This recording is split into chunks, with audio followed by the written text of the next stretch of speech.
Flix with the Hicks, where we tell you about the movies. We tell you if they're great or if they really stink. Now it's time to start the show. Yeah, now it's time to go. Guess what?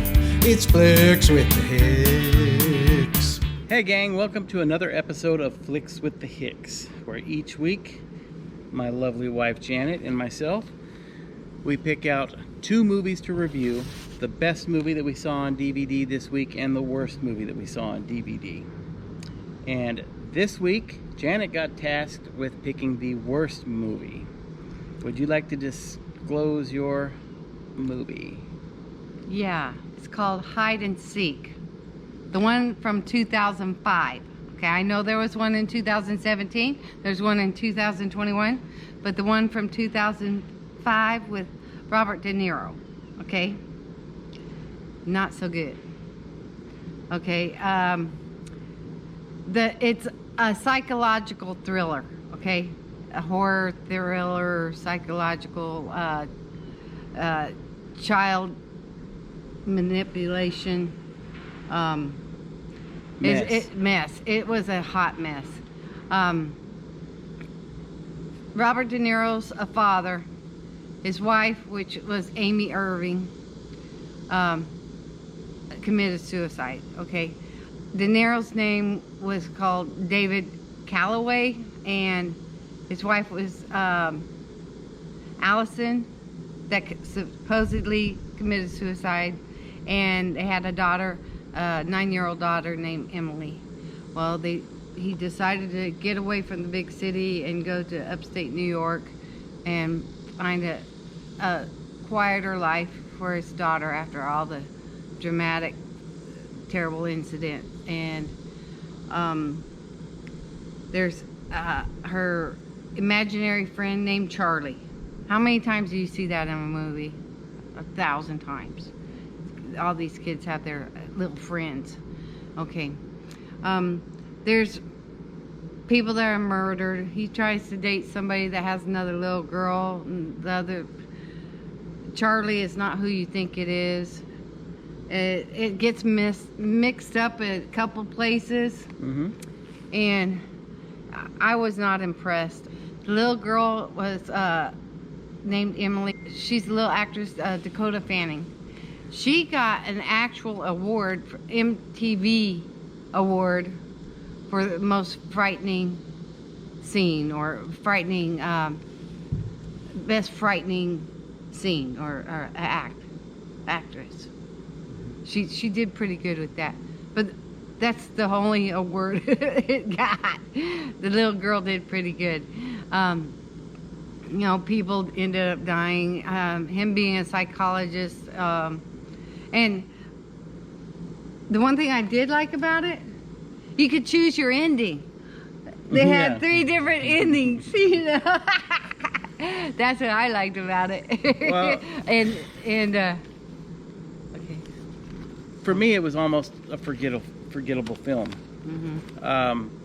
In fact, when you picked out which one you said we were going to review as the worst film, I had a hard time remembering it.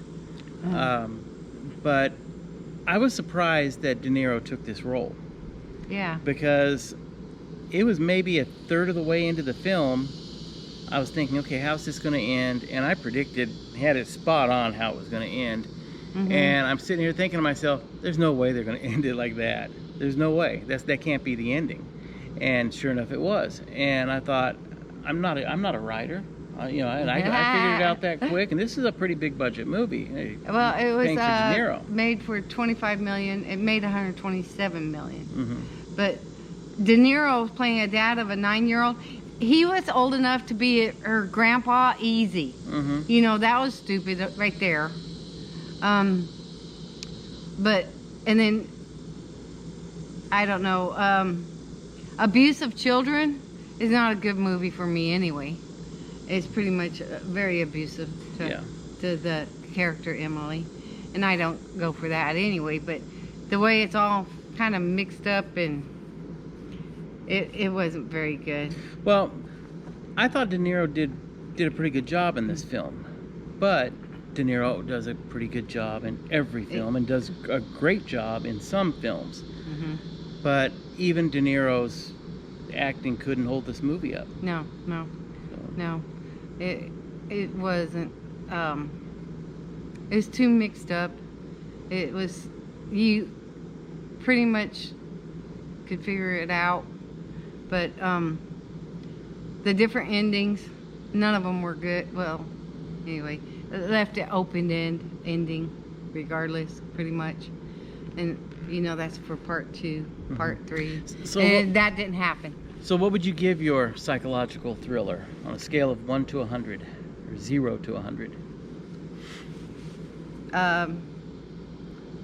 35, 35. maybe. I would do a little better than that. I'd give it a 50. I'd give it a 50. The little girl was good in it. Dakota was good. De Niro but was that's pretty it. good in it. I didn't really think so. But they just didn't have a script to work with, I guess.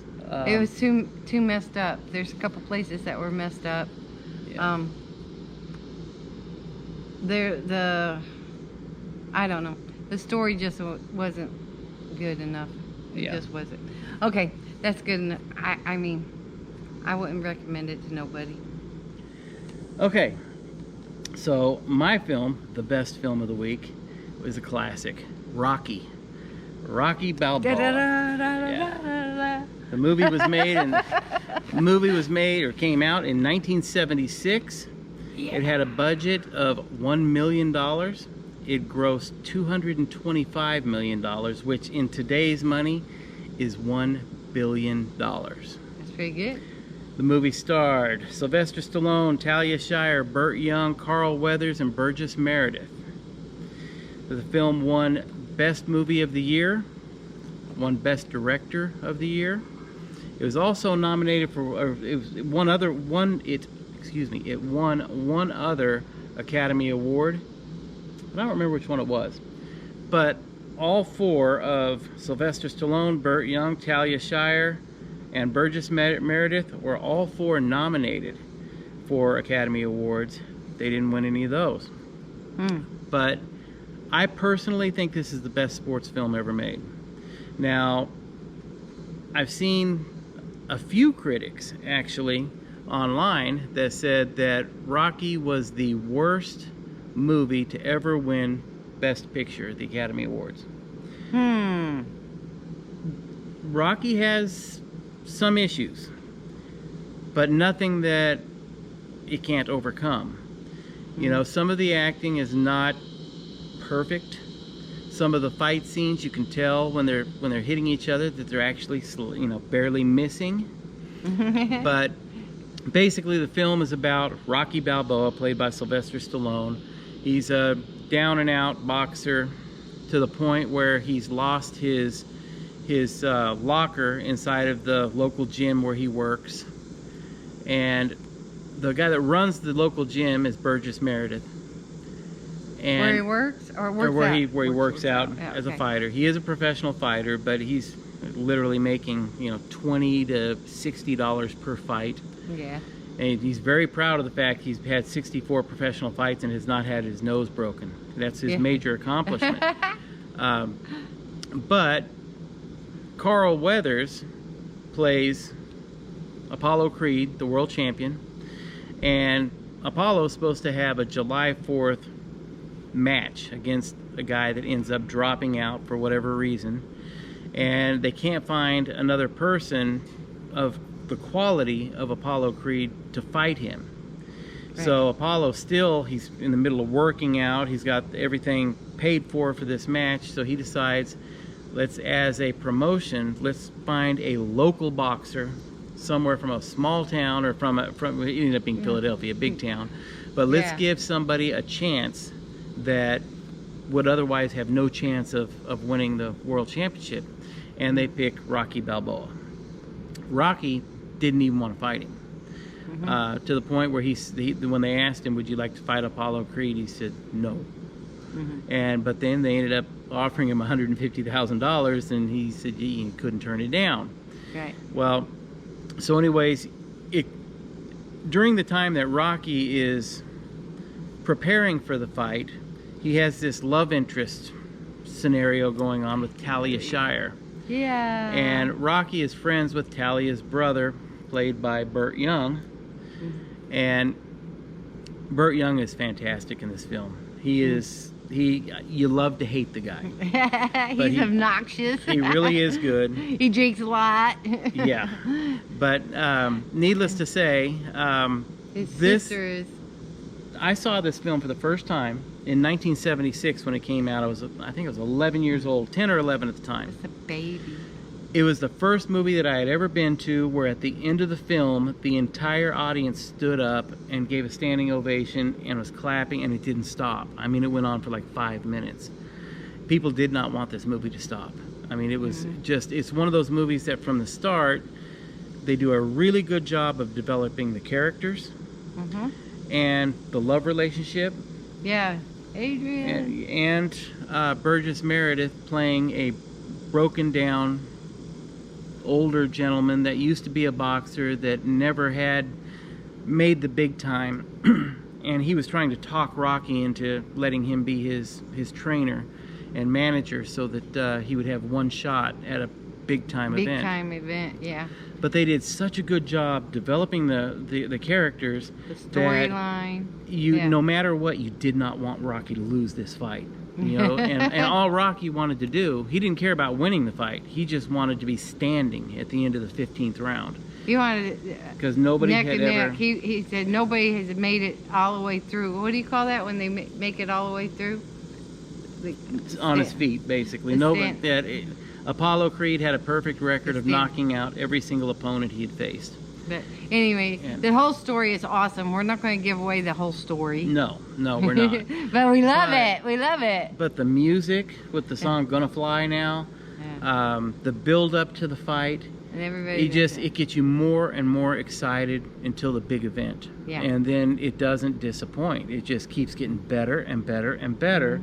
And we finished watching this film, I think it was about 2:15 in the morning.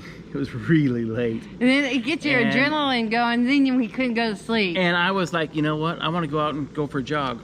It makes you... Inspirational. Yes. Yeah, it gets you hyped up. And, then the love stuff, too. I mean, relationships are tough. And I can't imagine trying to date a boxer. Yeah. They're like, don't hit me. Don't hit me. Having Polly involved. Yeah, right. It was a good story, you guys. And very good film. What would you? What would you rate it? Okay, 0 to 100. Yeah. I should give this film an 82 or an 83. I'm giving this film a 95. The reason I am, this is just a fun film to watch. And there's certain films out there that they are so fun to watch and they get you so energized that you can look over bits and pieces that may be not so great in the film. Right. And I love this film. Absolutely love this film. I was going to give it a 90. I like it, Adrian comes out of her little shell, She works at a pet shop, and that is like very shy, and and the more outgoing person and the shy person getting together, that's awesome. It's a love story too. One of the things about this film too, this film has stood the test of time. It came out 47 years ago, A long time ago. And yet today it's as good as the day that it came out. Yeah. You watch the film, and there's no CGI done in this film during the fight scenes. It's two guys really in there boxing. Yeah, that's and neat. it was just a very, very well-made film. Yeah. Then how many Rockies are there? 1, 2, 3, 4, 5. And now there's something about that one guy trying to do a spin-off film.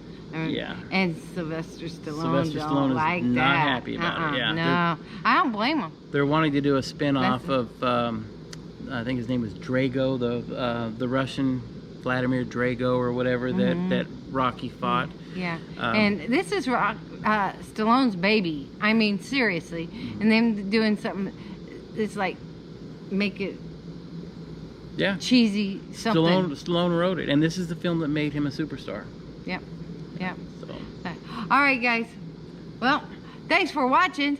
Us Hicks out here watching the flicks, and we have a good time with it, and we share it with you. So take it easy. Have a great day, guys. Bye-bye.